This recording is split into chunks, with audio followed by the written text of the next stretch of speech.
जय श्री राम प्यारे साधकों। आपका मेरे प्यारे से YouTube चैनल में स्वागत है। तो आज की इस प्यारी सी वीडियो में जानकारी लेके आया हूँ। काफी समय से आप सिद्धि और साधनाएं लगातार कर रहे हैं, दिव्य दृष्टि की आपकी अवेकिंग प्रॉपर नहीं हो पा रही है। आप लगातार बहुत ज्यादा मंत्र जाप करते हैं बट उनका प्रॉपर आपकी बॉडी के अंदर ऊर्जाएं नहीं दिखाई देती। तो इसके बहुत सारे कारण होते हैं। तो कहीं ना कहीं हमारी मंत्र जाप साधना जो है उसमें कोई ना कोई कमी है। और यदि आप भी मंत्र जाप साधना के अंदर सफलता नहीं मिल पा रही है तो मंत्र जाप साधना के 5 मुख्य अंगों को आज मैं इस वीडियो के माध्यम से समझाने जा रहा हूं। यदि आप अपने मेडिटेशन, अपने मंत्र जाप साधना में या आपकी सिद्धि साधनाओं में इन 5 मुख्यतः पॉइंट्स को अपना लेते हैं तो 100% आपकी भी सिद्धि जागृत होगी, आपको भी मंत्रों की असीम एनर्जी प्राप्त होगी। जो दृष्टि आपकी 2 साल बाद खुलनी थी वो आपकी 2 महीने में डेफिनेटली खुल जाएगी। तो प्यारे साधकों, सबसे पहले मैं रिक्वेस्ट करूंगा आप मेरी इस वीडियो को लाइक करें, चैनल को आप सब्सक्राइब करें, कमेंट में अपने प्रश्न पूछ सकते हैं। और जिन भाई बहनों को मेरे साथ में जुड़ के मेडिटेशन क्लासेस को ज्वाइन करना है या अपना ऑरा और नेगेटिविटी की चेकिंग करानी है तो वो मेरे व्हाट्सएप नंबर पर कांटेक्ट करके अपनी चेकिंग और जानकारी प्राप्त कर सकते हैं। तो प्यारे साधकों, शुरू करते हैं इस प्यारे सी वीडियो को। तो दोस्तों, जैसे हम अपनी दिव्य दृष्टि की साधना करते हैं या अलग सिद्धि साधनाएं में लगातार करते रहते हैं, जैसे नवरात्रि की भी सिद्धि हुई हमारी या शक्ति हमने उसके अंदर कुछ मंत्रों की जागृति करी, बट प्रॉपर हमें उसका प्रॉपर आउटपुट नहीं मिला है या उतना फल हमें नहीं मिला है। तो उसका क्या कारण है वो आज इस वीडियो में आप समझ सकते हैं। तो मुझे पता है 100% आप ये स्टेप्स नहीं फॉलो कर रहे होंगे अपनी मंत्र जाप साधना में, तभी आपकी सिद्धि शक्ति जागृत नहीं हो पा रही है, इसलिए बार बार आपको असफलता मिल जाती है। तो आज मैं आपको 5 दिव्य पॉइंटों के बारे में बताने जा रहा हूं। यदि आप अपनी मंत्र साधना में इनको प्रयोग करते हैं और इस तरीके से मंत्र जाप साधना करते हैं तो 100% आपकी दिव्य दृष्टि अवेकिंग होगी, कुंडलिनी आपकी जागृत होगी और मंत्रों की पूर्ण रूप से एनर्जी आपके शरीर में लगेगी। तो सबसे पहले होता है, हम जब भी पूजा पाठ करते हैं तो सबसे पहला कार्य होता है हम अपने इष्ट देवताओं को प्रार्थना करें, उनका हम आह्वान करें, उनको हम इनवाइट करें। तो पहला पॉइंट हमारा यही रहा कि हमने अपने देवता को सबसे पहले इनवाइट किया। अब इनवाइट कितनी बार करना है ये आपको समझ लेना है। जब भी हम कोई साधना करते हैं तो सबसे पहले एकाग्रचित होकर प्रार्थना करनी है। यदि आप शिव की सेवा करते हैं तो शिव शंकर भोले बाबा, मैं आपका आह्वान करता हूँ, कृपया करके आइए और मेरे विग्रह में स्थापित हो जाइए। जो भी आपने मूर्ति रखी हुई है या तस्वीर रखी हुई है या कुछ भी नहीं रखा हुआ तो भाई आप एक फूल ले लो और फूल के ऊपर भी आप अपने देवता को बिठा सकते हैं, आप आह्वान कर सकते हैं कोई नया आसन का। तो जब आप इतने प्यार से अपने इष्ट देवता का आह्वान करते हैं तो वो वहां पे विराजमान हो जाता है और विराजमान होके आपके सिद्धि शक्ति के कार्य को बहुत आसान कर देते हैं। तो हमेशा से अपनी जाप साधना के अंदर सबसे पहले आप प्रार्थना करके अपने इष्ट देवता को बुला के पूर्ण रूप से पंचोपचार से उनका पूजन करके आप अपनी साधना को शुरू कर सकते हैं। अब दिन में आप कई बार बैठेंगे तो पंचोपचार से तो पूजन नहीं होगा, बस आप दिल से अपने इष्ट देवता को इमेजिनेशन करना है कि वो आपके स्थान पे आके विराजमान हो चुके हैं और पूर्ण रूप से आपको आशीर्वाद प्रदान कर रहे हैं और वो दिव्य ऊर्जा आपके शरीर में लगातार पूरी भरती जा रही है। तो इनवाइट सबसे पहले करना है, अपने देवता का आह्वान करना है। आप किसी भी देवता को पूछ सकते हैं, जितनी बार भी आप मंत्र जाप करने बैठो उतनी बार में आप उनको इनवाइट करो, कोई फर्क नहीं पड़ता भाई, एक बार जस्ट प्रे ही तो करनी है। तो सबसे पहला तो आपका ये कार्य होना चाहिए ताकि आप अपने देवता को अपने सम्मुख बिठा लें। अब दूसरे मेन पॉइंट के अंदर हम जो बात करेंगे वो करेंगे हमारे जो सुरक्षा बंधन होता है। सुरक्षा बंधन हमारा जो होता है वो हमें सबसे पहले लगा लेना चाहिए, क्योंकि मेरे पास में मेडिटेशन क्लासेस में भी बहुत सारे साधक आते हैं, जुड़ते हैं और लगातार मंत्र जाप साधना को सीखते हैं, तो जब मैं उनको गाइडेड करके इस तरीके से सिखाता हूँ तो 100% उनकी स्पिरिचुअल अवेकिंग होने लग जाती है, तरह तरह के गहरे अनुभव हो जाते हैं। तो आप साधकों के साथ भी मैं ये इंफॉर्मेशन शेयर कर रहा हूँ, क्योंकि ये स्टेप्स बहुत ज्यादा जरूरी है। 5 दिव्य प्रयोग है, 5 दिव्य स्टेप्स है जो आपको केवल 5 या 10 मिनट में कंप्लीट हो जाते हैं। तो सुरक्षा बंधन आपको करना होता है किसी भी मंत्र जाप साधना में, क्योंकि आपको नहीं पता आपके घर में कोई तंत्र क्रिया है, कोई नेगेटिविटी है, कोई भूत प्रेत की परेशानी है, क्योंकि मंत्र जाप में विघ्न उत्पन्न होंगे यदि आपके घर में परेशानी है। बट यदि आप प्रोटेक्शन लेके आप साधना कर रहे हैं तो 100% से आपका वो सारा मंत्र जाप आपके शरीर में लगेगा। तो इसमें भी हमारे जो बंधन आते हैं वो पूर्ण रूप से, एक तो आसन बंधन होना चाहिए सबसे पहले, फिर दूसरा होना चाहिए शरीर बंधन, तीसरा हमारा स्थान बंधन भी हम कह सकते हैं। अब ये सारी चीजें तो बहुत हेडेक वाली हो गई भाई, ये हम कैसे करेंगे? तो आप लोगों को जैसे चंडी कवच होता है, या जैसे हमारा पंचमुखी हनुमान जी कवच होता है, या अपने इष्ट देवता का आप कोई भी एक मंत्र तो जरूर आपको सिद्ध करना चाहिए। यदि आप हनुमान जी की सेवा करते हैं तो हनुमान जी का कोई शावर मंत्र आप सिद्ध कर सकते हैं बॉडी की प्रोटेक्शन के लिए। आसन पे तो बैठते ही आपको इष्ट देवता का ध्यान करके आप प्रार्थना कर सकते हैं जस्ट कि हे इष्ट देवता या हे शिव शंकर हनुमान जी महाराज, कृपया करके हमारे आसन का बंधन करें ताकि हमारी ऊर्जा कोई नेगेटिविटी या घर के मलिन पित्र ना चुरा पाए। तो ऐसे कर लेना है तो प्रोटेक्शन आपकी मिल जाती है। आपका जो शरीर सुरक्षा बंधन होता है, स्थान बंधन को भी ऐसे ही आप प्रोटेक्ट कर सकते हैं। अपने चारों तरफ एक ऊर्जा का ऊर्जा को फील कर सकते हैं प्रार्थना करके कि हे इष्ट देवता या शिव शंकर भोले बाबा या हनुमान जी, कृपया करके हमारे घर के ऊपर भी कवच लगाओ ताकि कोई भी नेगेटिविटी हमारे ऊपर इम्पैक्ट ना कर पाए। अब शरीर बंधन के लिए आपको पूर्ण रूप से शाबर मंत्र होते हैं और हनुमान जी का भी मंत्र होता है, या कवचों के पाठ कर सकते हैं। तो प्रार्थना करके आप उन कवचों का आह्वान कर लेते हैं, जैसे ग्रहण काल में, या कुछ मंत्रों के जाप करके 20-30 माला या 100 माला, तो वो सिद्ध हो जाते हैं। उनका आप अपने शरीर की सुरक्षा के लिए प्रयोग कर सकते हैं। जैसे अपने इष्ट देवता से प्रार्थना करके कवच की मांग कर सकते हैं, तो आपके शरीर के ऊपर बंधन लग जाता है। अब आप यहाँ पे पूर्ण रूप से प्रोटेक्शन हो गई कि आपका जप कोई भी नेगेटिविटी नहीं खा पाएगी।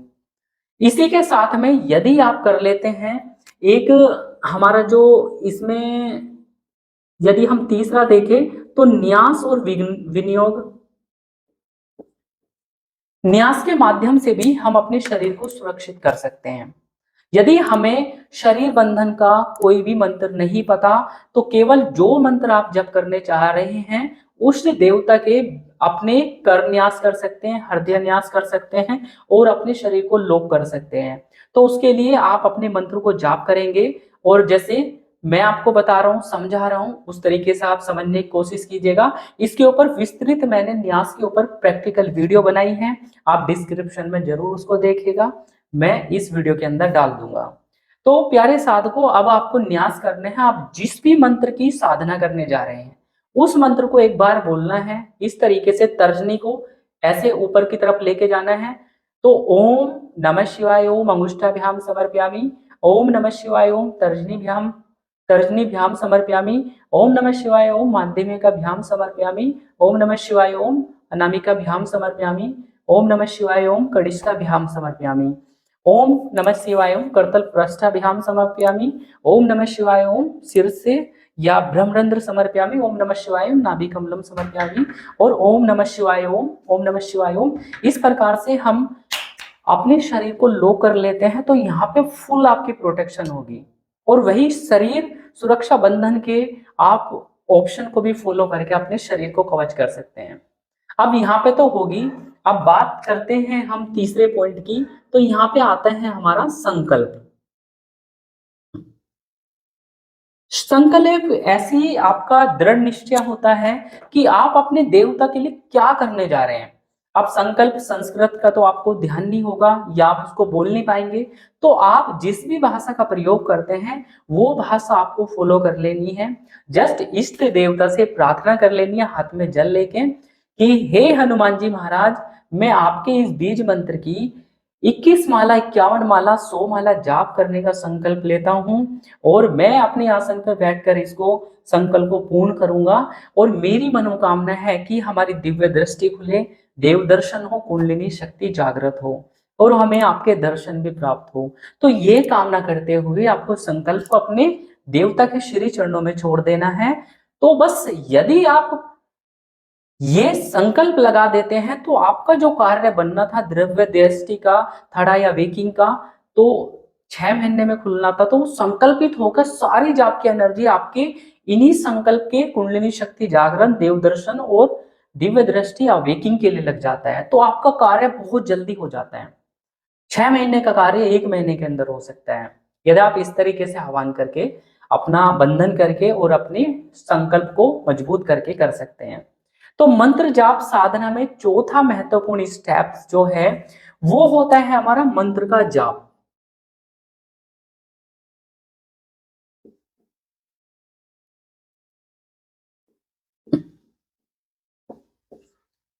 चौथा स्टेप्स के अंदर हमारे मंत्र जाप साधना में आता है। तो अब हमें अपने इष्ट देवता के एक बीज मंत्र का चुनाव करना है, जैसे ओम नमः शिवाय ओम या ओम हम हनुमते नमः ओम। आपके जो भी इष्ट देवता से हैं उनके बीज मंत्र आपको ले लेना है। और आपको जिस तरह की परेशानी है या आपके घर के अंदर कोई तंत्र मंत्र गणंत किसी प्रकार की तांत्रिक क्रियाओं से परेशान है, शत्रु बाधा से परेशान है, या आप ईश्वर की कृपा को प्राप्त करना चाहते हैं, तो आपको अपने मंत्र को उसी वेग में जाप करना है। यदि आपकी परेशानियां ज्यादा बड़ी है तो आप उग्र तरीके से भी उसका जाप कर सकते हैं। जैसे आप तेजी से मानसिक रूप से भी उच्चारण करके अपनी इस स्थितियां जो आपके सामने परिस्थिति है उसके अनुकूल, यदि आपके घर के अंदर आर्थिक परेशानी चल रही है तो आपको लक्ष्मी माता की, मतलब मन के अंदर आपको पूर्ण रूप से कि आपको लक्ष्मी माता की कृपा प्राप्त होगी यदि आप इन मंत्रों को जाप करते। पूरा भाव, अपना पूरा भाव आपको समर्पित करना है इष्ट देवता से। आप ध्यान कर सकते हैं कि आपकी परेशानी सारी हील होती जा रही है। जो भी परेशानी है माता लक्ष्मी की असीम कृपा आपके अंदर आ रही है। तो उसी तरीके से आप लक्ष्मी माता का बीज मंत्र का जाप करेंगे। कोई संकट है तो आप हनुमान जी के मंत्र का जाप करेंगे। बट आपको ऐसा नहीं कि कंसंट्रेशन आपका डिफरेंट जा रहा है, क्योंकि बहुत सारे साधक हैं जाप कर रहे हैं बट उनका दिमाग कहीं और चल रहा है, होता रहता है, जैसे ओवरथिंकिंग उनके माइंड के अंदर आती रहती है। तो भाई यदि आप जाप के लिए बैठे हैं तो पूर्ण रूप से अपने शरीर के ऊपर केंद्रित करके अपने इष्ट देवता को इमेजिनेशन करते हुए, अपने मंत्र को इमेजिनेशन करते हुए आंख बंद करके पूर्ण रूप से मंत्रों का चैंटिंग करना है। यदि आप इस चौथे स्टेप्स को समझ लेते हैं तो 100% से आपकी सिद्धि शक्ति जागृत होती है और आपका सारा संकल्पित जप आपकी दृष्टि को लग जाता है। और इसके अंदर भाव की ही प्रधानता है भाई। यदि आप पूरी तरह शत्रु बाधा से ग्रस्त हैं तो आप एक उग्र मंत्र को जपेंगे तो पूर्ण रूप से आप मन के अंदर व्याकुलता भाव से कि वो सारी परेशानी आपकी दूर हो रही है, तो उसी भाव में आपको तेजी तेजी से भी मंत्र आप जाप कर सकते हैं। तो मोस्टली आपको मंत्र को इमेजिनेशन करते हुए जाप करना चाहिए। प्यार से सौम्य यदि कृपा आपको चाहिए, सिद्धि शक्ति आपको चाहिए, आराम से कंसंट्रेशन होना बहुत जरूरी है मंत्र के ऊपर, तभी मंत्र की सिद्धि प्रदान होती है। आपका जो पांचवा हमारा जो ऑप्शन है वो होते हैं एक तरीके से समापन, या हम इसको विसर्जन भी बोल सकते हैं। तो विसर्जन के अंदर आपको क्या करना होता है, आपने जो मंत्र जाप साधना करी है, आपने डील रखी थी अपने इष्ट देवता के साथ कि मैं 15 माला या 51 माला 21 माला का जाप करूंगा। हे इष्ट देवता, आप हाथ में जल लो और प्रार्थना करो, मैंने अपने संकल्प को सिद्ध कर दिया है, कृपया करके मैंने अपने संकल्प के अनुसार जाप कर दिया है, तो कृपया करके आप मेरे इस संकल्प को सिद्ध करें। ऐसे आपको जमीन पे जल को छोड़ देना है। तो यदि इस प्रकार से आप मंत्र की चैंटिंग करते हैं और ये 5 स्टेप्स आप अपनी साधना में आज से ही इंक्लूड कर लेते हैं तो 100% आपकी जो संकल्प रहेगा वो 100% सिद्ध होगा।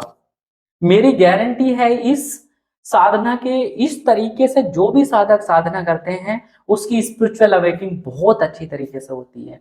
जो मैंने फॉलो किया है मैं आप सब के लिए ये तरीके हमेशा से शेयर करता रहता हूँ अपनी यूट्यूब फैमिली के लिए। और जो मेडिटेशन क्लासेस में भी ज्वाइन करते हैं तो उनकी तो पूरी प्रोटेक्शन भी अब मेरी तरफ से होती है। ठीक है, तो इस प्रकार से आप अपनी मंत्र साधना को चालू करना चाहिए। तो 100% यदि आपने अच्छे भाव की तरह, सात्विक भाव की तरह जाप किया तो 100% देवता की कृपा मिलेगी। भाई वो भी देखेगा कि ये 10 बार बैठ रहा है दिन में, हर बार पूरा रिचुअल्स को फॉलो कर रहे हैं, तो इस दौरान से ना तो आपका कोई जप चुरा सकता है और ना ही आपकी मलिनता आपके शरीर को अटैक करती है और ना ही आपकी साधना में विलंब आता है या विघ्न आते हैं। तो प्रिय साधकों, मेरी यह वीडियो आप लोगों को कैसी लगी आप कमेंट में जरूर लिख के बताइएगा और मिलते हैं एक नई जानकारी के साथ। तब तक के लिए आप सभी को राम राम है जी, राम राम है जी।